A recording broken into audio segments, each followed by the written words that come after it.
Governo de Minas divulga balanço da Copa do Mundo no estado. Qual o impacto da Copa nas eleições? Você vai descobrir hoje.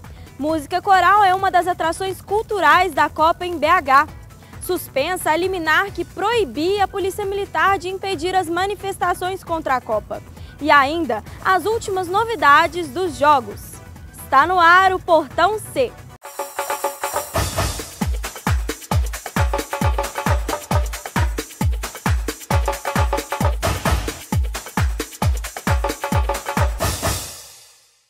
Olá!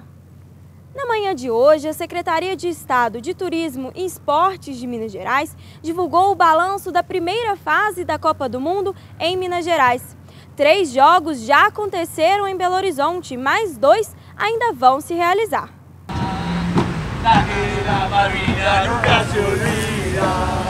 A Secretaria de Estado de Turismo e Esportes de Minas Gerais fez um balanço da Copa do Mundo em Belo Horizonte.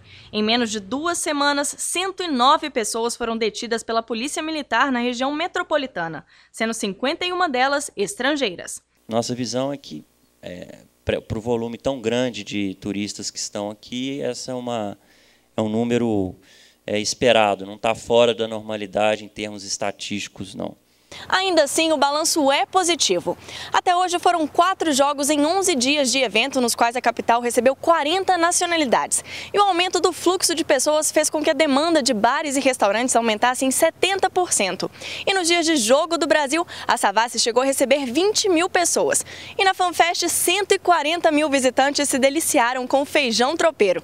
E a expectativa é de que 300 mil pessoas visitem a única FanFest indoor do mundo. Agora as atenções se voltam para as oitavas de final. No próximo sábado, o Mineirão abre as portas para a seleção brasileira contra o Chile. Temos total consciência dos 2 grandes jogos que temos pela frente.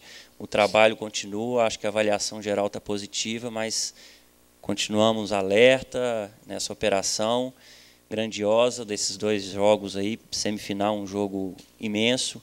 Já iniciamos também a ampliação da tribuna de imprensa ali no anel superior, vai aumentar um pouco, e para a semifinal aumentará ainda mais a retirada de cadeiras e a instalação de mais espaço para a imprensa cobrir a partida. Isso já era previsto, esse trabalho modular. Muita gente fala que se o Brasil perde ou ganha a Copa do Mundo, os resultados das eleições são alterados. A nossa equipe foi descobrir se tem algum sentido nisso. Em 70, na Copa do Mundo no México, o Brasil ainda vivia na ditadura militar. A paixão pelo futebol foi bastante explorada nas propagandas do governo. Slogans como "Pra frente Brasil" e "Brasil, ame ou deixe-o" foram usados na tentativa de dividir a população entre aqueles que torciam pela seleção e, portanto, estavam com o país, e os que estavam contra a nação, que seriam os opositores ao regime. Eu acho que o ponto importante do período da Copa de 70 é que havia um interesse muito grande, uma institucionalização grande do Estado militar brasileiro no plano da Copa do Mundo de 70, né? Mais especificamente. Então, isso faz com que você crie uma sustentação, né, e um uso, vamos dizer, do futebol naquele regime como um elemento importante para a ideologia da segurança nacional e, efetivamente, para a sustentação do regime no país. Então, isso associado, por exemplo, com 70 milhões em ação para frente Brasil, com o Brasil ame ou deixe-o, faz com que você tenha esses 2 elementos sustentando um ao outro, colados um no outro. Então, isso garante, de certa maneira, um sistema binário que é nós, né, quem somos nós os bons, e eles os ruins. O Mundial sendo realizado no Brasil, o desempenho da seleção passa a ter uma importância ainda maior para o governo que em outras épocas. Com a proximidade da Copa do Mundo com as eleições, as manifestações de rua e as críticas feitas aos gastos públicos com o Mundial, usar a torcida pela seleção brasileira tem sido estratégia das propagandas do governo para minimizar qualquer imagem negativa do evento. Não é que a vitória da seleção brasileira signifique a vitória do governo federal, mas significa que os brasileiros ficarão tão felizes, não é, tão realizados, não é, que é muito difícil que a partir daí você crie um clima de embate e de crítica. De um lado tem algo positivo, diziam que os aeroportos não iam funcionar, que eles iam ficar parados. Diziam que a gente não ia ter como se locomover na cidade nos dias de jogos. Por outro lado, nós temos algumas situações que ainda não repercutiram de maneira muito forte no país. Por exemplo, nós temos 248 mil pessoas que foram desalojadas das suas moradias e não têm onde morar. Opinião diferente desse cientista político que não vê relação direta entre o desempenho do país em campo e o destino nas eleições. Em 94, o Brasil ganha a Copa do Mundo e o Fernando Henrique, candidato da situação, é eleito.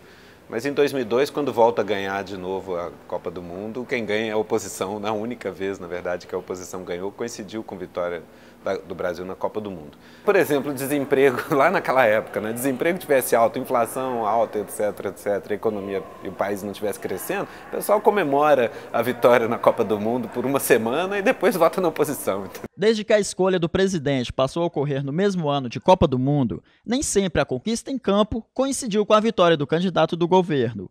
Em 94, na conquista do Tetra, Fernando Henrique Cardoso, apoiado pelo então presidente Itamar Franco, venceu em primeiro turno. Já em 2002, no ano do pentacampeonato, foi a oposição, com Lula, que chegou ao poder. Se 2014 será como 94 ou 2002, para a psicóloga, ainda é cedo para afirmar se os gramados vão ter impacto no campo da política. O que a gente pode falar em relação à ditadura e a todo esse sistema hoje, né, é porque a gente tem uma distância no tempo suficiente para que vários elementos apareçam e estejam claros para que a gente possa fazer essa análise. Não sei se hoje a gente tem todos esses elementos presentes ainda.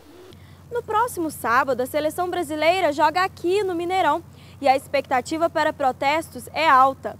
Hoje, a Advocacia Geral do Estado suspendeu a liminar que limitava a atuação da Polícia Militar durante as manifestações em Belo Horizonte. Com a suspensão, a Polícia Militar vai poder manter a estratégia de cercar os manifestantes, como aconteceu nos últimos atos realizados em Belo Horizonte. De acordo com o desembargador Joaquim Herculano Rodrigues, presidente do Tribunal de Justiça de Minas Gerais, o TJMG, a gravidade da atuação de criminosos infiltrados em manifestações populares justifica a queda da medida. Como foi noticiado ontem, aqui no Portão C, uma decisão da Justiça Mineira determinava que a corporação militar não impedisse manifestações contra a Copa do Mundo. O cerco policial estaria impedindo o direito de ir e vir da população e também restringindo a liberdade de expressão. Ainda segundo o presidente do TJMG, a queda da liminar é fundamental para assegurar a atuação das forças de segurança pública do Estado contra atos de violência e depredações. Ele também lembrou que a Constituição Federal determina que a realização de manifestações deve ser comunicada previamente à polícia. Bremer Guimarães, para o Portão C. O Ministério da Cultura selecionou algumas atrações culturais para compor o calendário oficial da Copa do Mundo em BH. Uma das apresentações é a do Coro Madrigali.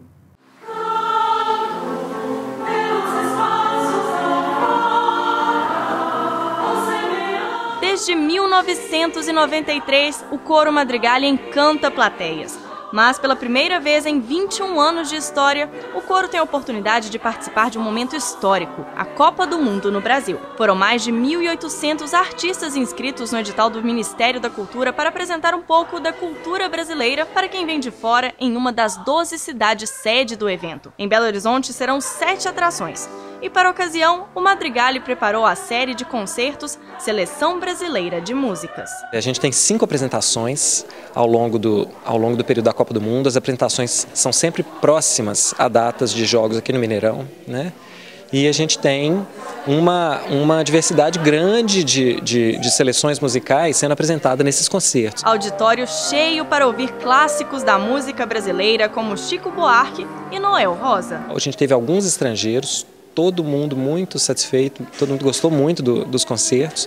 E eu acho que isso aconteceu porque a seleção foi muito bem feita, né? A ideia era justamente traçar um panorama da música.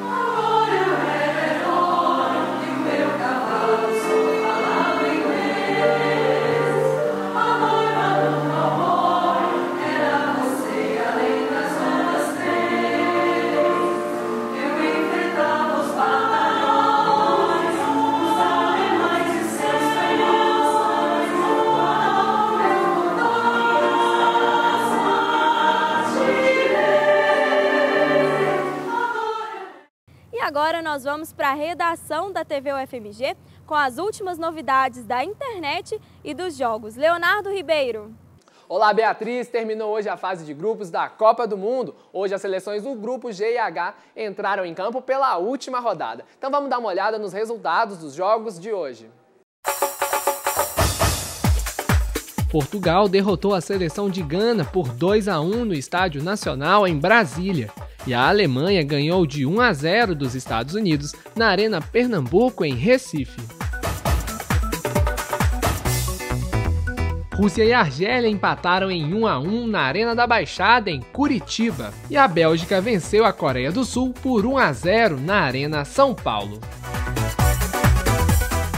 E a vitória da Alemanha sobre os Estados Unidos por 1-0 afastou a polêmica de que esse seria um jogo de acordo de cavalheiros. É porque o empate já classificaria a seleção da Alemanha e dos Estados Unidos. Não foi isso que aconteceu. Assim, as duas seleções estão classificadas, mas não foi por esse motivo, do empate. Mas, infelizmente, para os portugueses, nem a vitória da Alemanha e nem mesmo a vitória deles sobre Gana ajudou a classificação. Acontece que os portugueses eles ficaram com 4 pontos na tabela, que é o mesmo tanto que os Estados Unidos. Mas eles tinham um saldo de gols inferior e o saldo de gols é critério de desempate. Então os portugueses voltam para casa mais cedo na Copa do Mundo. E o craque Cristiano Ronaldo finalmente marcou um gol na Copa do Mundo, A piada que estava rolando com os internautas é fazendo uma analogia com um comercial que o Cristiano Ronaldo é até protagonista. Eles estavam brincando assim, o Neymar tem 4 gols, o Messi tem 4 gols e o Cristiano Ronaldo 0 caspa. Pelo menos uma vantagem, mas agora pelo menos tem um golzinho.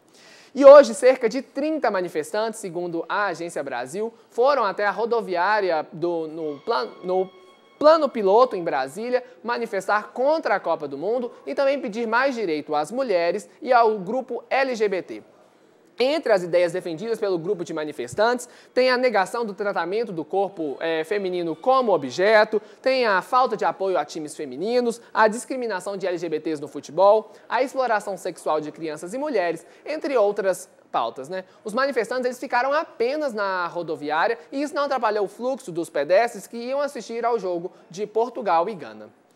E a polêmica da mordida do uruguaio Soares no zagueiro italiano Chiellini parece que chegou ao fim. O Comitê Internacional de Futebol da FIFA determinou que o Soares ficará suspenso por 9 partidas oficiais, ou seja, Soares está fora da Copa do Mundo 2014. A seleção uruguaia vai sentir falta do jogador, mas a punição também não parou por aí. O Soares ele vai estar fora de qualquer atividade relacionada ao futebol pelos próximos 4 meses e ainda vai ter que pagar uma multa de aproximadamente R$247 mil.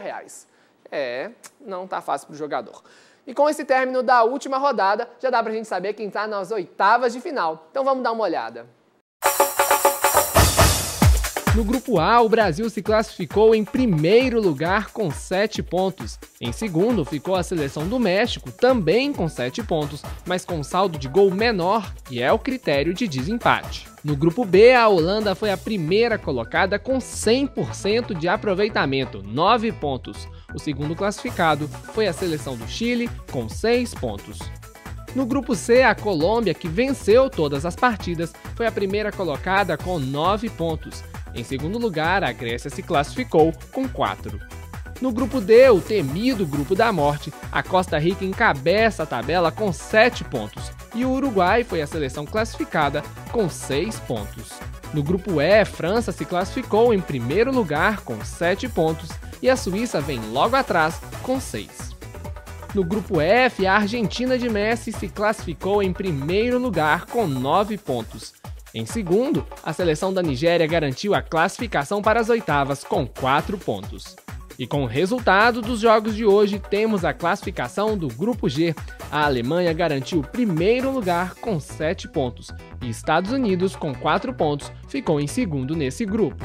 E no grupo H, a Bélgica se classificou em primeiro lugar com 9 pontos. E após o empate com a Rússia, a Argélia se classificou em segundo com 4 pontos.